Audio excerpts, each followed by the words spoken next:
Bonjour et bienvenue à tous. Vous êtes bel et bien sur votre chaîne d'information préférée, Actualité africaine. L'information nous place au sommet du monde et nous avons pour préoccupation majeure de vous informer non seulement sur l'actualité à l'échelle continentale, mais aussi mondiale. Alors, si vous êtes nouveau sur la chaîne, pensez à vous abonner.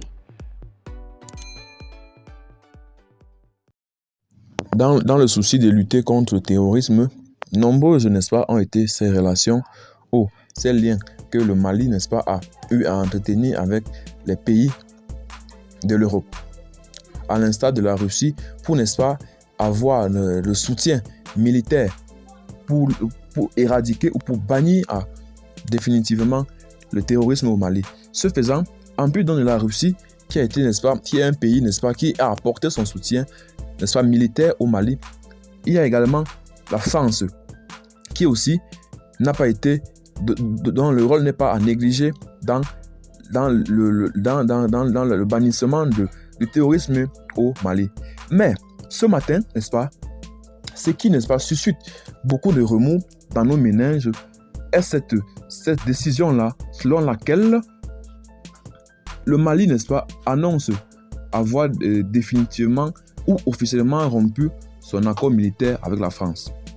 En réalité, un fossé de plus vient de se creuser dans la diplomatie entre la France et le Mali.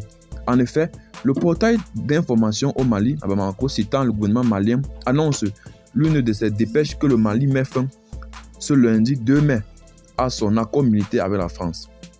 Au vrai, la rupture était déjà consommée depuis qu'à la suite de plusieurs incidents diplomatiques qui ont vu, entre autres, la sommation à l'ambassadeur de France au Mali à quitter le pays, le président français s'était résolu à mettre fin à la présence des forces françaises au Mali.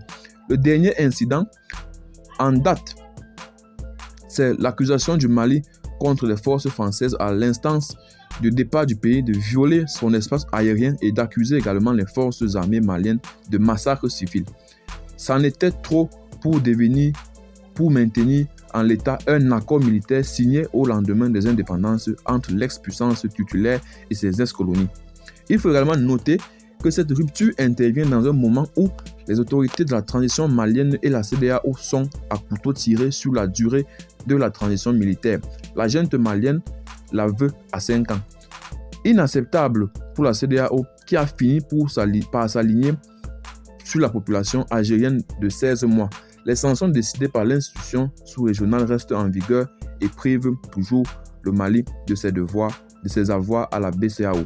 Alors, ce qu'il en est dans cette situation aggravante qui sévit au Mali, c'est celle-là de savoir que, décidément, la décision selon laquelle la France devait partir du Mali est effective.